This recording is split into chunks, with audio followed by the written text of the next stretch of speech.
සුබම සුබ සඳකවා කියලා ප්‍රාථනා කරන හැමෝටම මම හිතාතුරින් පිළිගන්නවා අපේ අද වෙබ් ඩිසයිනින් කෝස් එකේ දෙවනි දවසට. අද මම කරන්න යන්නේ සම්පූර්ණයෙන්ම ෆ්‍රේම්වර්ක් සම්බන්ධව කතා කරන්න. ළමයි මුලින්ම වෙබ් කියලා ෆෝල්ඩර් එකක් හදාගත්තා නේද හැමෝම? ඉතින් ඒ ෆෝල්ඩර් එක ඉක්මනට ඕපන් කරගන්න. ඕපන් කරගෙන අද අපි වැඩි කතා නැතුව day 02 කියන එකට යමු. day 02 කියලා ෆෝල්ඩර් එකක් හදාගමු. day 02 ෆෝල්ඩර් එක ඇතුලේ right click කරලා new ගිහලා ෆෝල්ඩර් එකක් හදාගන්න. ඒ ෆෝල්ඩර් එකේ නම අපි දෙමු portfolio. මොකද්ද? portfolio කියලා. වෙබ් ඩිසයිනර් කෙනෙක් වෙනවා වෙන්න පුළුවන්. ඔයා සමහරට මියුසිෂියන් කෙනෙක් වෙන්න පුළුවන්. හරිද? ඕනම කෙනෙක් විදිහට ඔයාට portfolio එකක් තිබීම අනාගතේ ඔයාගේ සමහර ජොබ්ලස් වීමට තියෙන හේතුව නැත්නම් ඔයාගේ ප්‍රොෆෙෂන් එක නැතිවීමට තියෙන හේතුව ගොඩක් වෙලාවට වළක්වන්න හේතුවක් වෙනවා. දැන් හැමෝගෙම portfolio සරවම් මේවා කොහොම හිතින් අමතක කරලා දාන්නකෝ. ඕපන් කරගන්නකෝ අර වෙබ් කියන ෆෝල්ඩර් එක. වෙබ් කියන ඕපන් ෆෝල්ඩර් එක ඕපන් කරගෙන day 02 කියන ෆෝල්ඩර් එක ඕපන් කරගන්න. day 02 කියන ෆෝල්ඩර් එක. ඒක ඇතුළේ මම කිව්වා ඔයාලට ෆෝල්ඩර් එකක් හදාගන්න කියලා. මොකද්ද? portfolio කියලා. අන්නේ portfolio කියන එක ඕපන් කරගන්න. වෙබ් කියන ෆෝල්ඩර් එක ඇතුලේ day 02 කියන ෆෝල්ඩර් එකක් හදාගෙන ඒ day 02 කියන ෆෝල්ඩර් එක ඇතුලේ මොකක්ද හදාගන්න කියන්නේ? portfolio කියලා ෆෝල්ඩර් එකක් හදාගන්න. මෙන්න මෙතන ඊට පස්සේ VS Code online කියලා ගහලා බලන්න. මේක ඇත්තටම මේ GitHub එකත් එක්ක සම්බන්ධ දෙයක්. හැබැයි VS Code online කියලා ගහලා ඔයගලන්ට Visual Studio Code එක online use කරන්න පුළුවන් විදිහට මේ විදිහට හැදිලා තියෙනවා. අද මම නම් ගොඩක් වෙලාවට use කරලා නැහැ.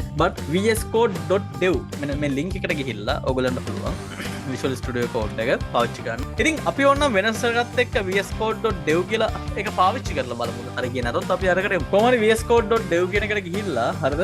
මෙන්න මෙතන අර එකම වෙනස තියෙන්නේ මුලින්ම ෆෝල්ඩර් එකක් වා ඕපන් කරගන්න. ඒක වෙනසක් නෙමෙයි අත්‍තරම. ආර ෆෝල්ඩර් එක ඕපන් කරගන්න පුළුවන් ඉතින්. මෙතන ඕපන් ෆෝල්ඩර් කියන එක ක්ලික් කරලා ඩෙස්ක්ටොප් එකට ගිහිල්ලා වෙබ් කියන එක ඇතුලේ තියෙන day 02 කියන එක ඇතුලේ තියෙන portfolio කියන ෆෝල්ඩර් එක ඇතුලට ගිහිල්ලා select folder කියන එක දෙන්න විතරයි තියෙන්නේ. අපි කලින් හදාගත්තානේ day 02 එක ඇතුලේ මොකද්ද? portfolio කියලා ෆෝල්ඩර් එකක් හදාගත්තා. හරි. ඒ ෆෝල්ඩර් එක ඔයාලට පුළුවන් select folder දීලා ඕපන් කරගන්න. ඕපන් කරද්දි මෙන්න මේ විදිහට allow කරන්න කියලා ඇවි. ඒක allow කරන්න සහ මෙන්න මෙතන yes කරන්න ආවොත් yes කරලා දාන්න. මෙන්න මේ portfolio එකේ බලන්න ඔයාලට පල්ලෙහාට මේ වගේ arrow key එකක් එනවා. arrow එකක් එනවා නැත්නම් ආයේ ඒක ක්ලික් කරලා පස්සේ ඔය විදිහට තියෙනවා. අපි කියනවා collapse and unccollapse කියලා. හරිද? එතකොට මේ විදිහට unccollapse කරගත්තට පස්සේ කියන්නේ අපි නිකන් දිග අරගත්තට පස්සේ පල්ලෙහාට තියෙනවා කියන්නේ දිග ඇරලා තියෙන්නේ. හරිද? ඒ කියන්නේ අපිට ඒක ඇතුලේ හදන files folders ඔක්කොම පෙන්නනවා කියන එක. ඔයාලට පුළුවන් දැන් right click කරලා right click කරන්න ගිය ගමන් අපේ මේ web version එක නම් allow කරන්න කියලා එනවා. ඉතින් ඒව සාමාන්‍ය දේවල් ඒ web permissions ඉල්ලනවා. anyways first time allow කරාට පස්සේ ඔයාලා right click කරන්න පුළුවන්. එතකොට ඔයාලට පේනවා ඇති අලුත් file එකක් හදන්න වගේම folder එකක් හදන්න කියන මෙන්න මේ options දෙක තියෙනවා. ඉතින් මුලින්ම අපි කරන්නේ right click කරලා new file කියන එකට ගිහිල්ලා මෙන්න මෙතන file එකක් හදනවා index.capital නෙමෙයි simple වලින් type කරන්න පුරුදු වෙන්න index.html කියලා. එන්ටර් එක ඔබට පස්සේ ඔයාගෙන් first time save changes කරන්නද කියලා AV so just click on save changes. ඊට පස්සේ automatically portfolio කියන folder එක ඇතුලේ index.html කියලා file එකක් හැදිලා ඔයාලට බලා ගන්න පුළුවන්. මෙන්න මේ විදිහට මේ file එකම open වෙනවා. දැන් ළමයි මම ඊළඟට කරන්න යන දේ තමයි අද index.html එක විතරක් නෙමෙයි අපිට ඕනේ. තව මගේ දැන් portfolio එකක් හදන්න යන්නේ. අනිවාර්යෙන් මම right click කරලා new folder එකක් හදා ගන්නවා assets කියලා. ඊළඟට මේ asset කියන folder එක උඩ ආයෙ right click කරලා අපි asset කියන folder එක ඇතුලේ තමයි දැන් දෙයක් හදන්න යන්නේ. ඒකින්ද asset කියන folder එකට right click කරලා new folder ගිහිල්ලා දැක්කද? එතකොට ඒක ඇතුලේ හැදෙනවා වගේ පෙන්නනවා. හරි. ඒක ඇතුලේ අපි හදාගමු CSS enter කරා. එතකොට ඔන්න එකක් ඇතුලේ හැදුවා. ඊට පස්සේ assets කෙනෙකුට ආයෙ right click කරලා අපි CSS කෙනෙකුට නෙමෙයි right click කරන්නේ. මෙන්න මේ assets කෙනෙකුට right click කරලා new folder ගිහිල්ලා JS කියලාත් ෆෝල්ඩර් එකක් අපි හදනවා. ඩෙස්ක්ටොප් එකේ auto save වෙනවා කියලා දාලා තියෙනවා බලන්න. එතකොට ඔයාලට පේනවා ඇති assets කියන ෆෝල්ඩර් එක ඇතුලේ දැන් folders දෙකක් තියෙනවා. මේවට කියන folder structures නැත්නම් file structures කියලා. ආයෙ assets කියන ෆෝල්ඩර් එක ඇතුලේම තව right click කරලා new folder ගිහිල්ලා අපි img නැත්නම් images කියලා තව ෆෝල්ඩර් එකක් අපි හදාගන්නවා. එතකොට මේ assets කියලා කියන්නේ අපි අපේ වෙබ්සයිට් එකට පාවිච්චි කරන්න යන හරිද CSS files වෙන්න පුළුවන්, JavaScript files වෙන්න පුළුවන්. ඊට පස්සේ සමහර ලාවට images වෙන්න පුළුවන්. අපි ඕවා store කරන ෆෝල්ඩර් එක. දැන් මෙන්න මේකේ index.html එක තියෙනවා.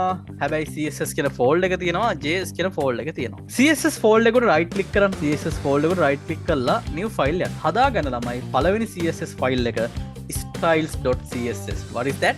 styles.css. styles.css. enter කරන්න. enter කරලා පස්සේ අන්නේ ෆයිල් එක හැදෙන්නේ ළමයි CSS කියන ෆෝල්ඩර් එක ඇතුලේ. JS කියන ෆෝල්ඩර් එකට right click කරලා new file එකක් හදලා මේක type කරන්න main.js කියලා. දැන් මෙන්න මෙතන අපි type කරමු index.html ෆයිල් එකේ ප්‍රධාන structure එක html.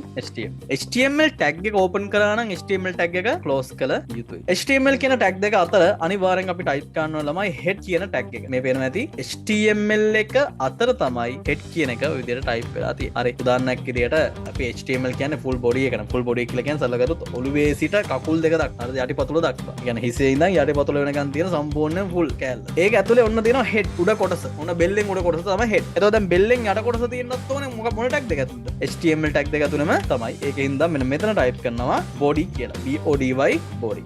HTML tag දෙක තියෙනවා. ඒ tag දෙක අතර තමයි head එක සහ body එක කියන එක තියෙන්නේ. දැන් තියෙන්න ඕන දේවල් ටික හොඳට බලා ගන්න. අපි ගත්ත CDN base script එක ඊට පස්සේ අපි link කරගත්ත style CSS link එක අපි link කරගත්ත main.js link එක ඒ වගේම තමයි වෙන body එකේ කිසිම දෙයක් type කරලා නැහැ කියන එක.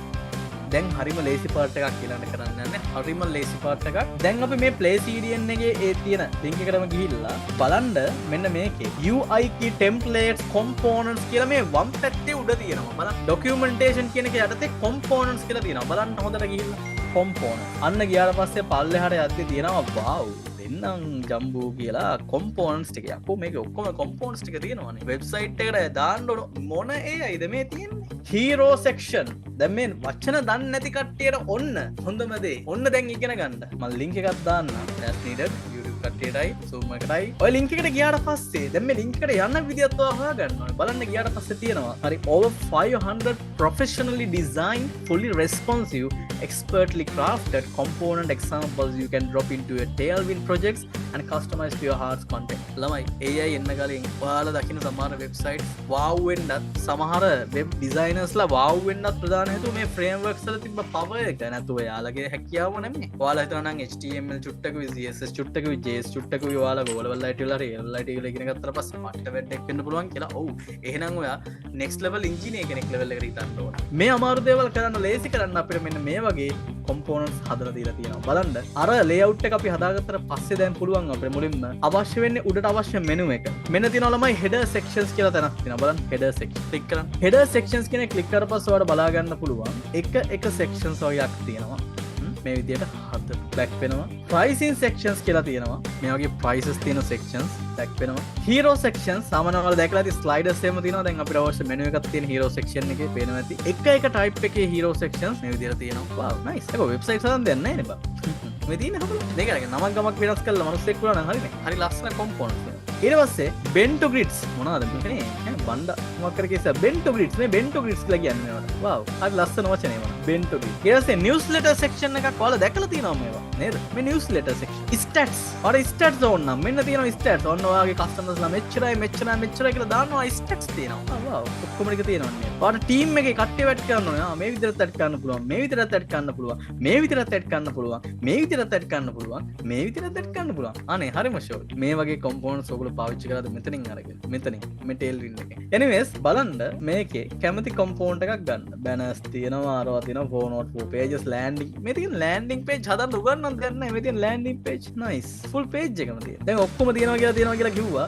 අපි බලමු. දැන් ප්‍රශ්න එන්න පටන් ගත්ත නෑ නේද? මෙන්න මේකේ hero section කියන එකට ගිහිල්ලා මම මේකේ පළවෙනි hero section code එක මෙන්න මෙතන code කියන එකට යනවා. preview කියන එකට ගියාට පස්සේ preview එක code එකට ගියාට පස්සේ code එක. තමයි code එක විතරක් නෙමෙයි. මෙන්න මෙතන HTML ද React ද Vue ද කියලාත් අපිට දේවල් තුනක් තෝරන්න තියෙනවා. අපි HTML කරනවා මිසක් අපි React කරන්නේ නැහැ දැන් මෙතනදී. React ගත්තොත් ඔයාලට එන්නේ වෙනස්ම විදිහේ code එකක්. දැන් මේක දැම්ම කියලා හරියන්නේ නැහැ. ඔයා Vue කියන VUE කියන එක දැම්මොත් එහෙම මේක දාලා හරියන්නේත් නැහැ. එතකොට Vue.js. ඔයා දැන් මේ අවස්ථාවේදී අපි ඉගෙන ගන්න මොනවද තමයි HTML. React වත් Vue වත් නෙමෙයි. අපි ඒවා ඉස්සරහට කරනවා. අනිවාර්යයෙන්. එතකොට ඔයාට පුළුවන් මේක HTML කියන එක තෝරලා තියෙද්දි මෙතන තියෙනවා version එක. 3.0 ඕනේ 4.0 ඕනේ. version එක මතත් හැමදේම වෙනස් වෙන්න පුළුවන්. හොඳේ? version එක. අන්තිමට මෙන්න මෙතනින් ඔයාලට copy කරගන්න පුළුවන්. So you can just click on this copy, then it will be copied. copy button එක ඔබලා copy කරගෙන මොකද කරන්නේ? මෙන්න මෙතන body එක ඇතුළට ගිහිල්ලා paste කරලා refresh කරලා බලන්න.